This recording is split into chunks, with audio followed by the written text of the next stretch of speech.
Welcome, my digital pathology trailblazers. I am broadcasting to you today from Poland. I already came here last week and I keep troubleshooting. I'm always dreaming of live streams from nature where I discuss papers from the forest, but traveling is just disruptive to the routine. So, what happened on Wednesday is I had a live stream and my internet connection wasn't that great. So I got kicked out twice of the live stream. This is a live stream with Bianca Collins. She's the organizer of a conference, actually of a summit, digital diagnostics summit that I'm going to.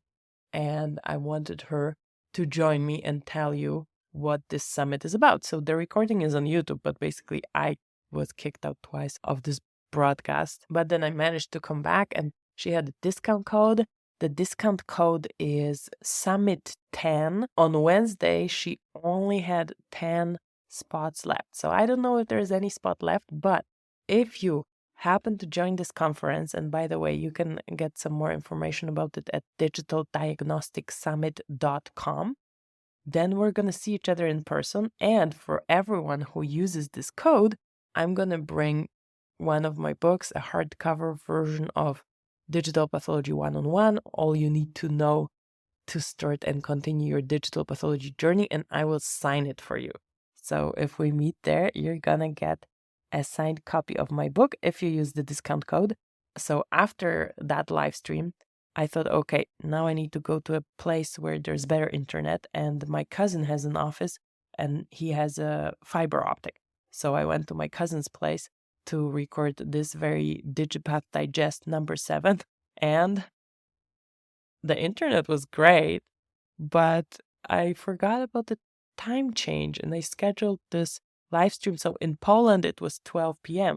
I scheduled this, and usually in the US, it's 6 a.m. I scheduled it for 12 p.m. US, so that would be afternoon here, which I cannot make. Anyway, I confused the time and I sent everybody a recording, but here goes the audio version as well for you. Learn about the newest digital pathology trends in science and industry, meet the most interesting people in the niche, and gain insights relevant to your own projects. Here is where pathology meets computer science. You are listening to the Digital Pathology Podcast with your host, Dr. Alexandra Zhurov. Good morning. Good morning so much. I had trouble joining today, so I hope you didn't go home because it's already 7 minutes past my my normal time. I think some of the platforms were not synchronized because I'm in Poland now, so it's actually not 6 a.m. anymore, but it's 12:07. So I see people joining. Whenever you're here, please let me know where you are dialing in from. Today, I'm in Rudnica, Poland. If you were on the live stream on Wednesday with Bianca Collins from Lumea, you can see that I have a different background here. And I am now in my cousin's place. I went to my cousin's place. He has better internet. And this is where I'm going to be taking my live stream from right now. So whenever you're here, please let me know where you are dialing in from. And it may be that we're not going to be so many today because of what happened when I started. So I wasn't there. You had to wait for me. So I don't know if people actually waited. We're going to do it anyway.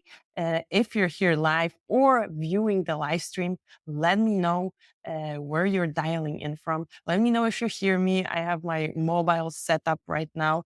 So I'm going to say hi in the comments. Okay, we have people joining. Thank you so much, Sabino from Portugal. No, from Peru. The last name is Portugal. Peru. Amazing, amazing. Okay, thank you so much for joining. So we were supposed to have guests, and we were supposed to have guests from Undermined, but they are in California, and we decided to do a webinar instead of a live stream because last week when I was trying to compare PubMed and Undermine, this new tool for literature research. I don't know. I don't think I did it justice. Uh, Nor did I do justice to PubMed, because what you see here on the screen, this is from PubMed, right? I get these PubMed alerts, which I want to keep getting. By the way, let me know if the mic is okay, because it's my travel mic. So PubMed alerts, right? And there's this other tool for literature research called Undermined. It is AI powered, so it basically like scores the papers according to relevance, and not just for keywords. So it's like a different way of searching. And I was supposed to have the founders on the live stream today, but they have pretty cool plans. They're meeting with top level AI companies to talk about this tool. So they're gonna join us for a webinar when I think on the 21st of August.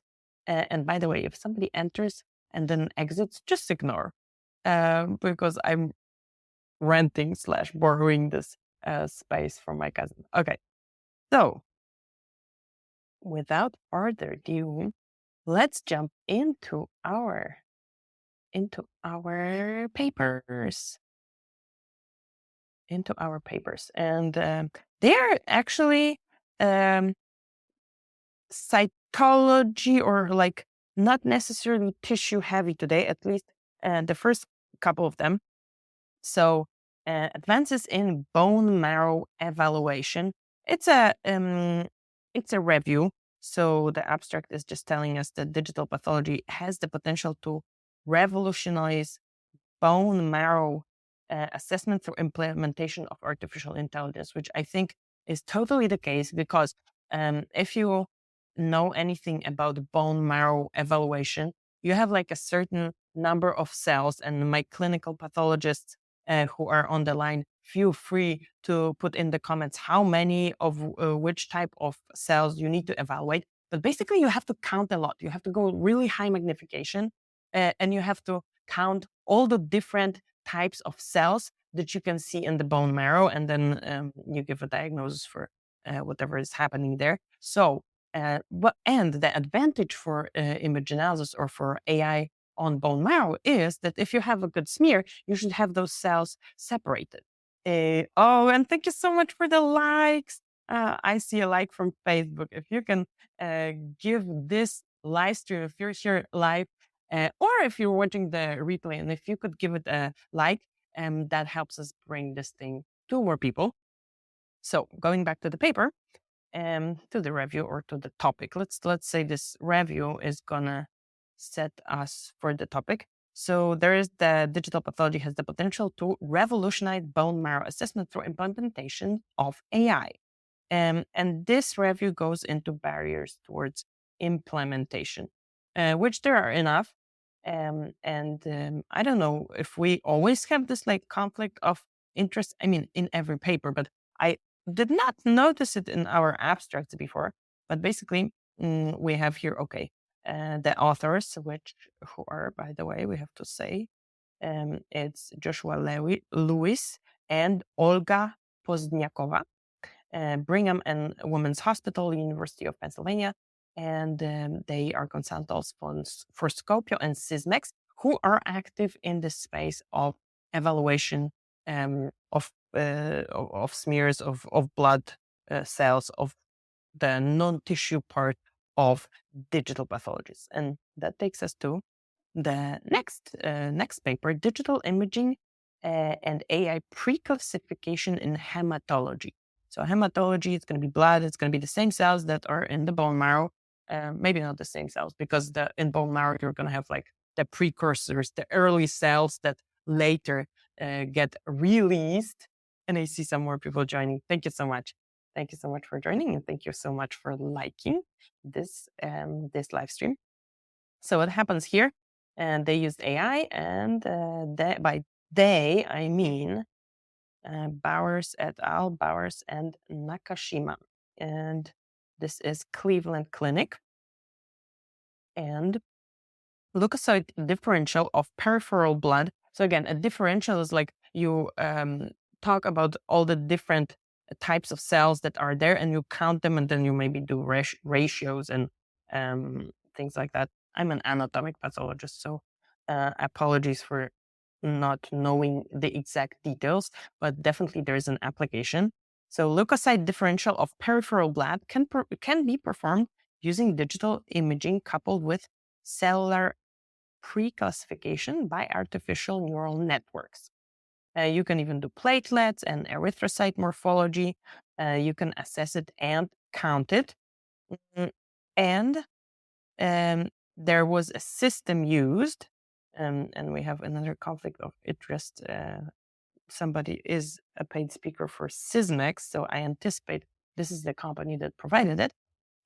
But basically, this system, and you can train your own model, whichever software you're using. You can buy a system that already has this. But basically here, the message is the system performs comparably to traditional manual optical microscopy, which is kind of our gold standard.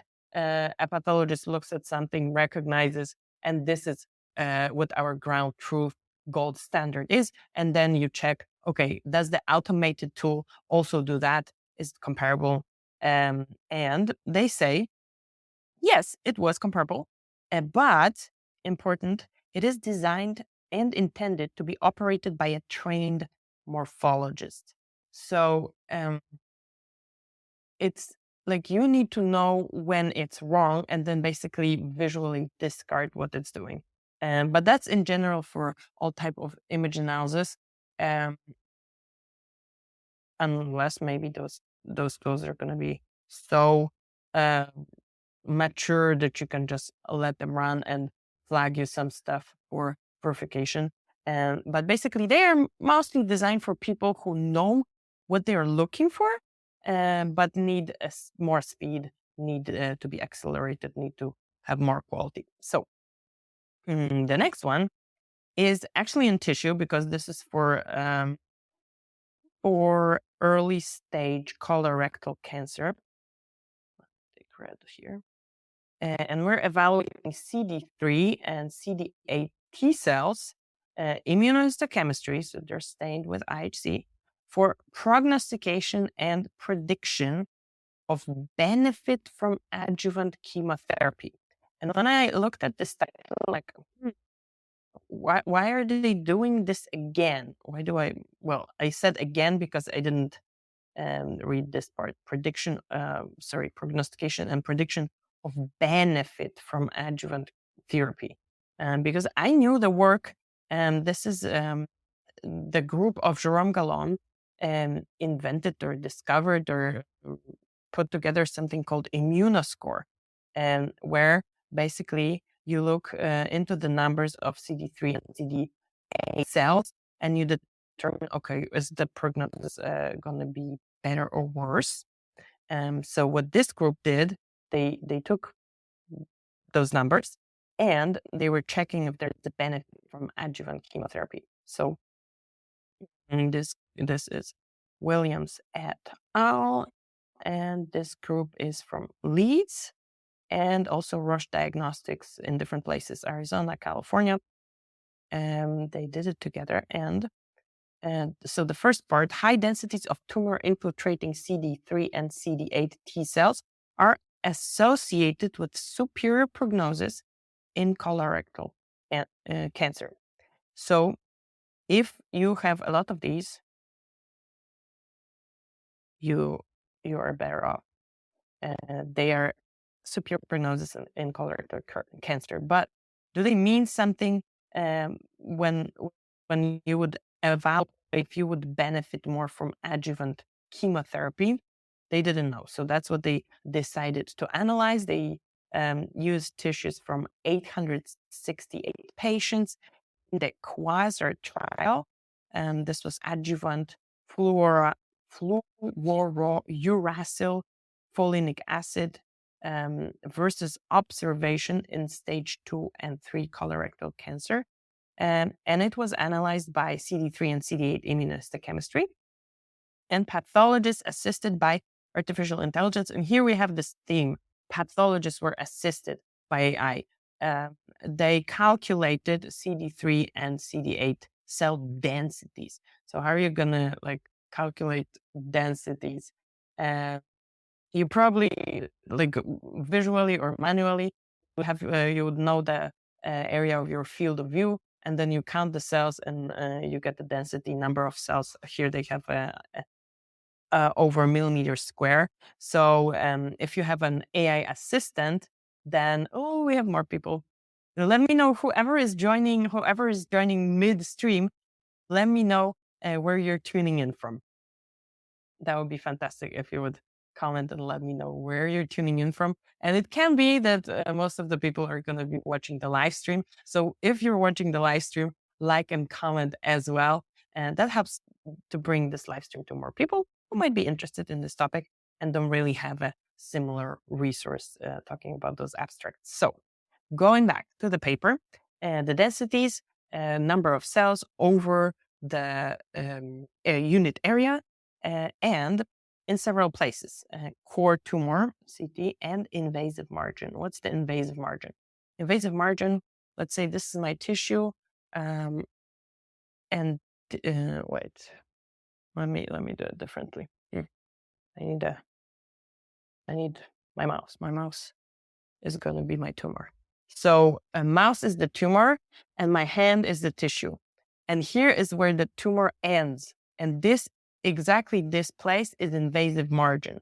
So it's said and shown that if there are a lot of cells there, that they're actively fighting the cells, immune cells. So in this case, CD8, CD3, they are actively fighting the tumor.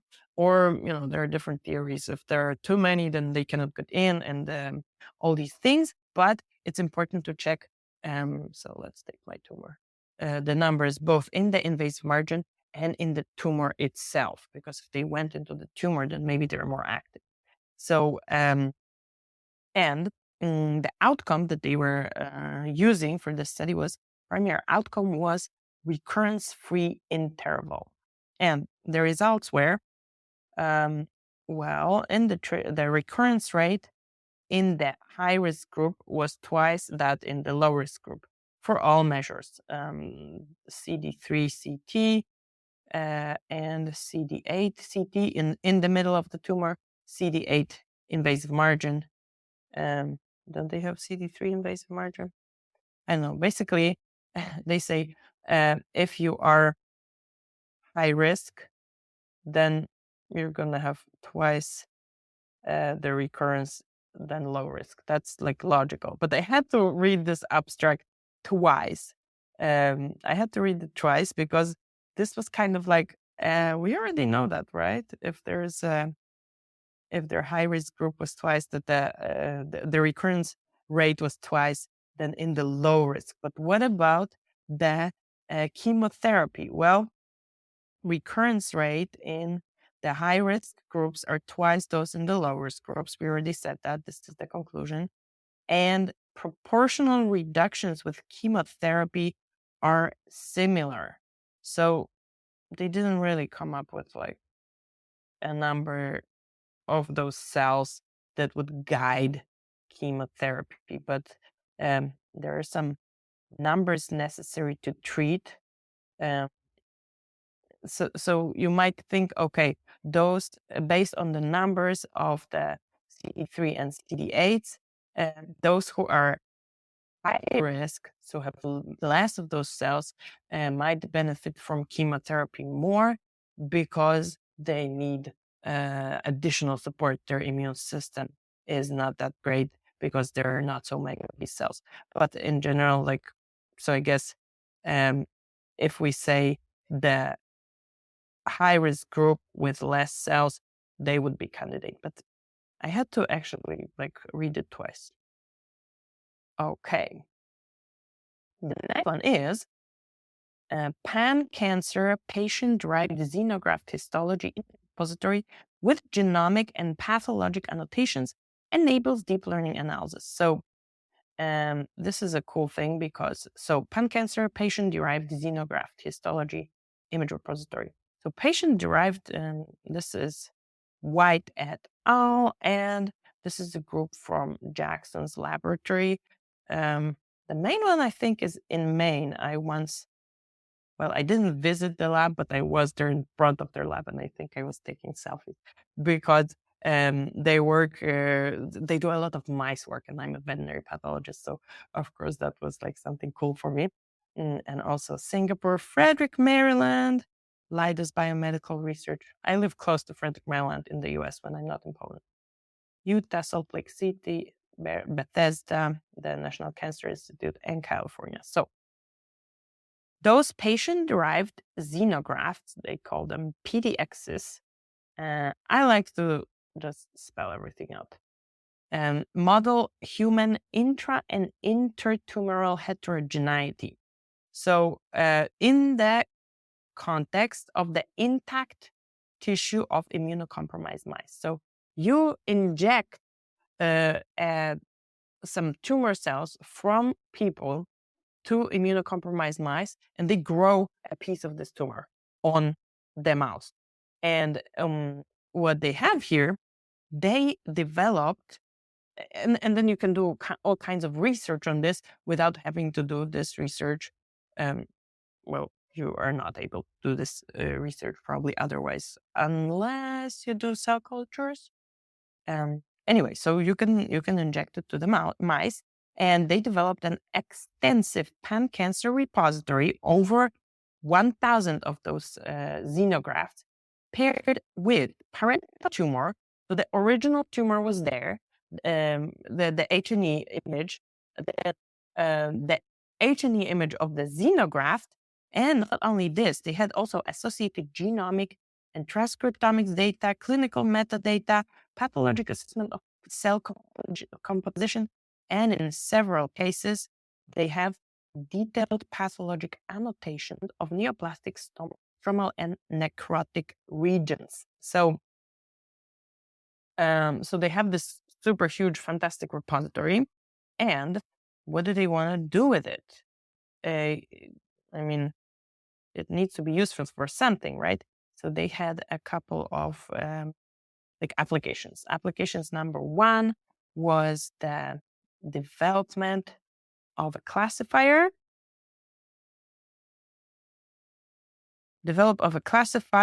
For neoplastic stromal and necrotic regions. So they had annotations for some of them, and then they could develop a classifier. So why is this classifier important? Because you want to analyze things in certain regions. I've seen image analysis projects where there was a bunch of stuff quantified and classified, quantified, and extensively described in the necrotic region of the cancer, in the necrotic meaning dead. So that was irrelevant.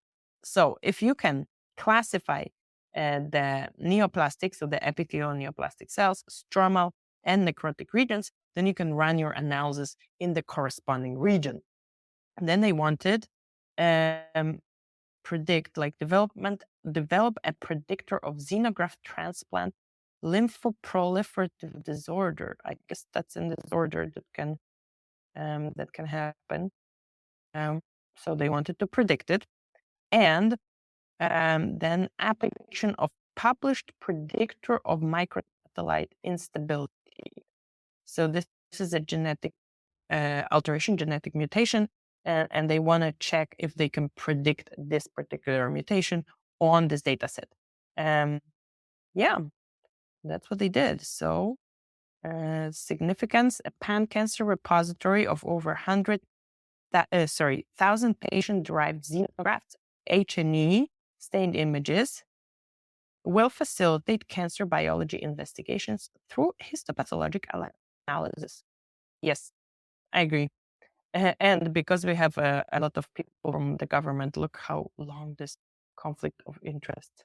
So we have government and we have Roche. So we have a looks like government / company. I don't know if it's a consortium collaboration. But look, the abstract this is the abstract, and this is conflict of interest, like a long. So they have to disclose everything. And I picked one for you. Let me find it. It's actually at the end because it's it's an interesting one about synthetic images. I'm like, synthetic images? Are we going to be using synthetic images? What are we going to be using it for? I don't know. Before synthetic images, actually, one more. This is a survey about ChatGPT, our best friend ChatGPT. What happened in this survey? So I took part in this survey. This is a survey by, by Lao Hawetwani et al. But the author I know is Andrei Bichkov.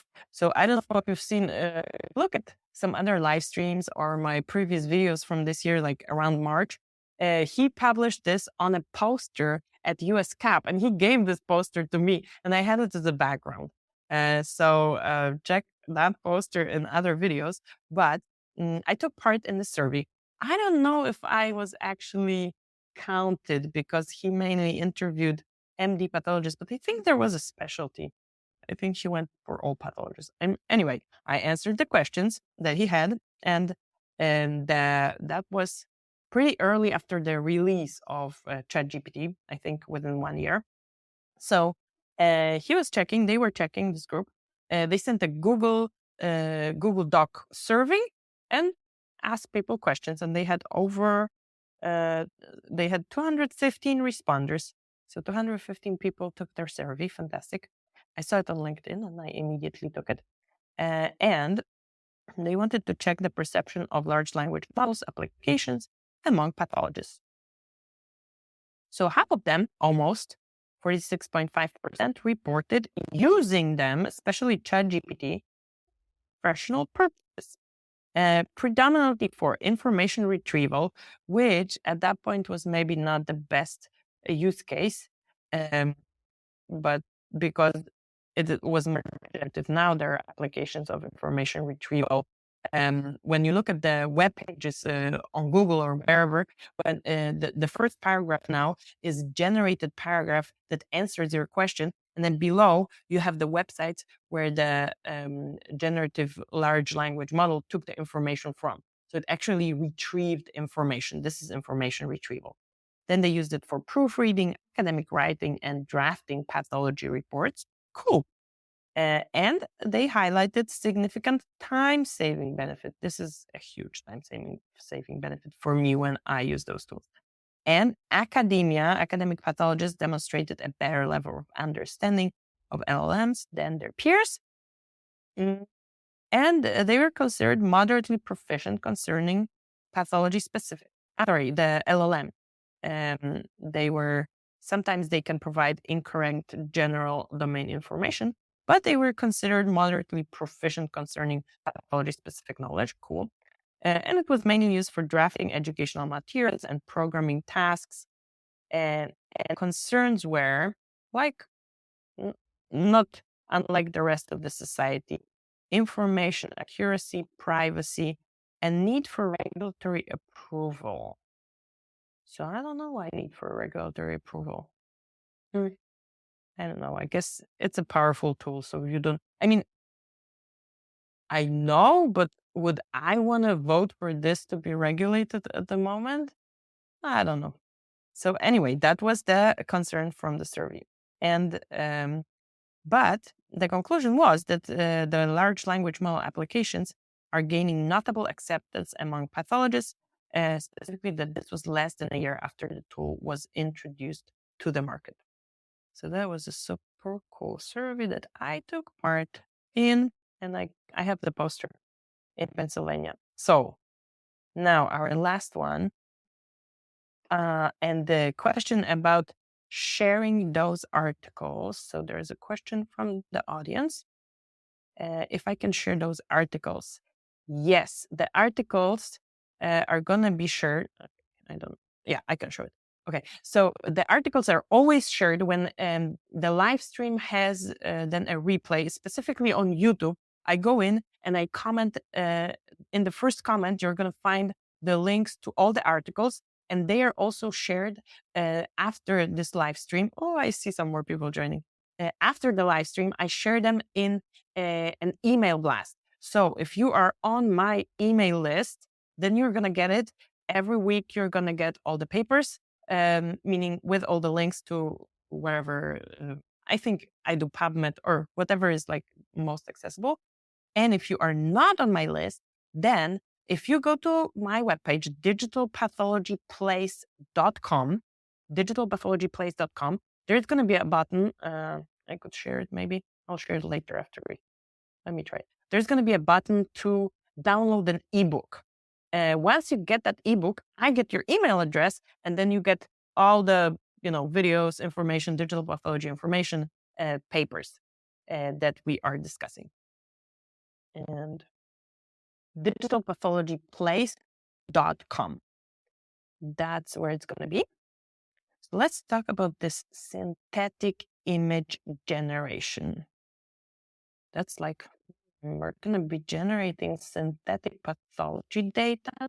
How accurate is it? Why would you want to do it? So I'm familiar with this as well because I read it. But something that kind of was sounded less dangerous for me was the synthetic generation of tabular data. Like, I don't know, cholesterol values, blood pressure values, everything that's a tabular, that's a number. You can generate these based on, your population data. You can generate fake ones that are going to be as valuable as the other ones because these are just numbers. But what about images? So here, what happened is there was a synthetic genitourinary image synthesis via generative adversarial networks. This is a type of AI architecture that can generate images. And that it's actually a system of two networks where one is generating, the other one is checking if the first one made those images in a way that they resemble reality. So the second one, that the checker knows how reality should look, and the generator doesn't know, but gets feedback from the checker all the time. And when it gets enough feedback, then it starts generating images that actually are indistinguishable from real images. And that was checked for natural images, for artwork, and different things like that. And now we're starting to use it. This is also the principle for virtual stains. And now we're using it for, let's see what we're using it for. So it says artificial intelligence diagnostic precision, but I didn't really find anything about diagnostics here. So this is Van Boven et al. Where are we? In Miami and in Hungary. Groups from Miami and Hungary, Florida, and okay. So what happened here is this particular one, which journal is it? Journal of Personalized Medicine. So their problem is, it's the problem in the digital pathology, in the medical imaging space, that there is a scarcity and restricted diversity of genitourinary tissue data sets. And it poses significant challenges for training robust diagnostic models. And so what did they take? They took those GANs and they started generating high quality synthetic images of rare, underrepresented tissues. So not really like entities or different cancers or different diseases, but just the tissues.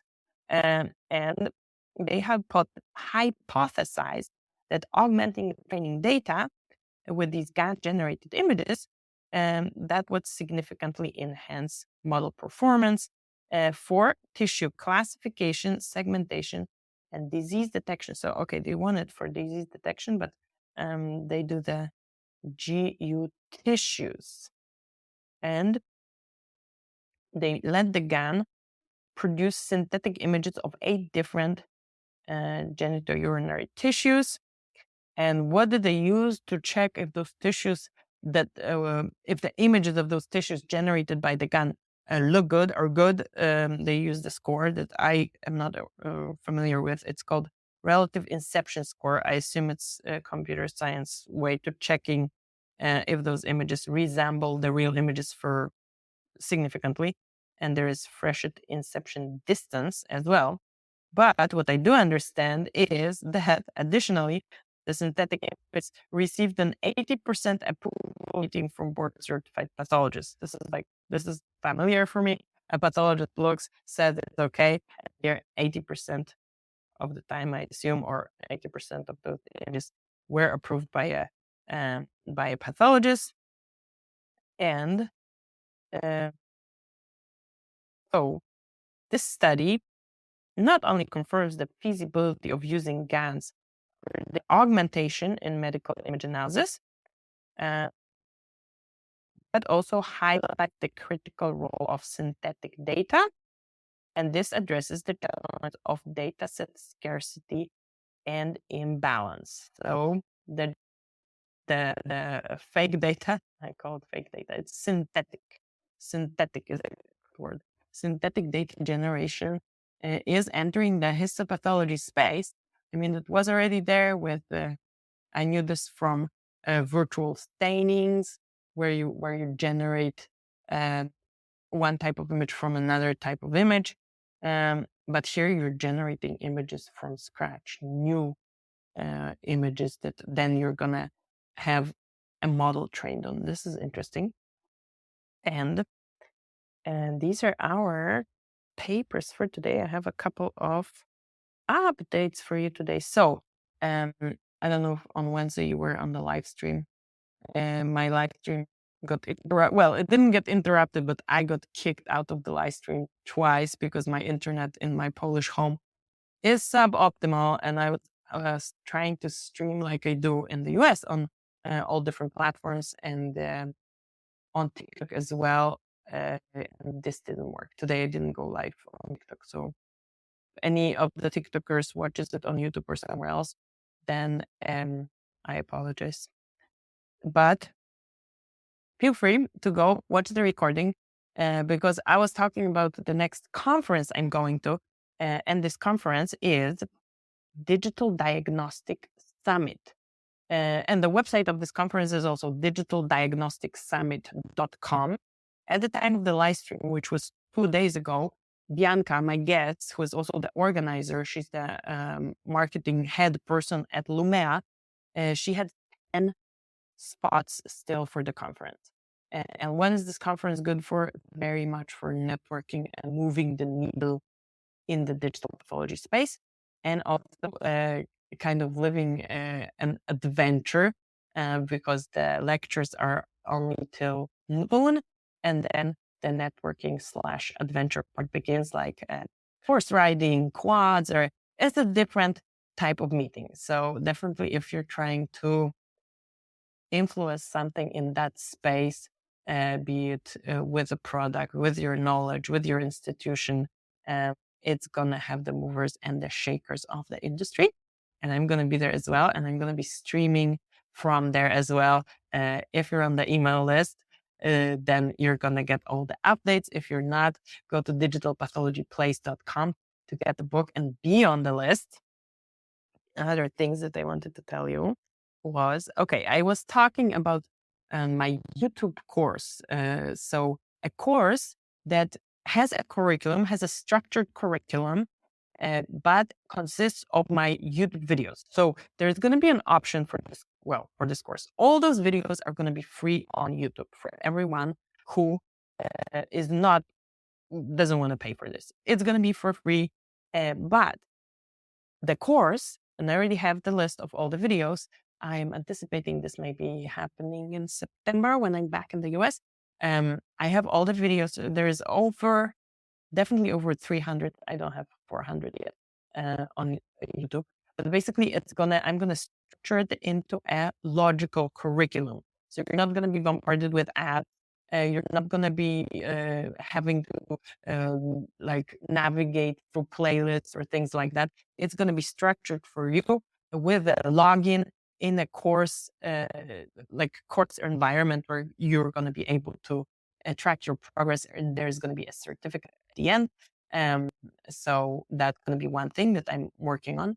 And I decided I'm going to improve the curriculum in the current membership, the Digital Pathology Club, with some videos from YouTube, but highly relevant, vetted experts, and also in form of a structured curriculum that takes you from A to Z of digital pathology, and from the basics of tissue processing to advanced things, including maybe some literature research. So my own content is going to be enriched with YouTube content. Again, this YouTube content is available on YouTube as well for everybody who doesn't want to pay for it, but it's going to be structured as the curriculum, curated and vetted for you in the paid option.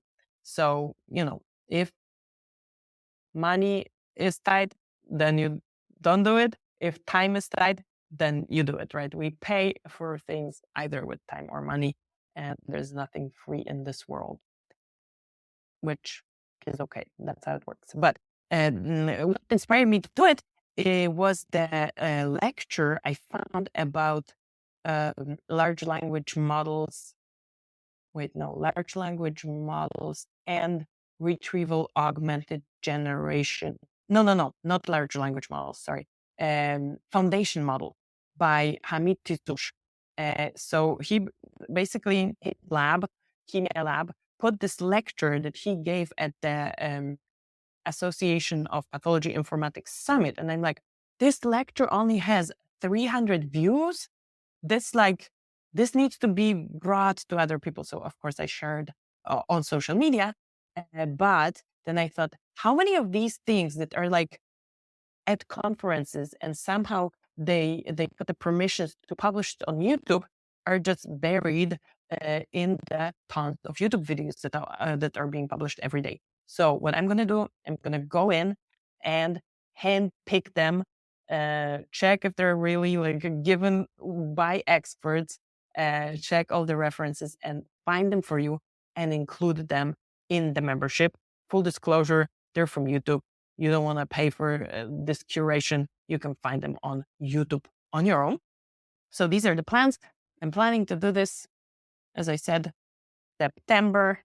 And plans for next week, we will have the live stream with papers on Friday, 6 a.m. Eastern, which is 12 noon in Poland.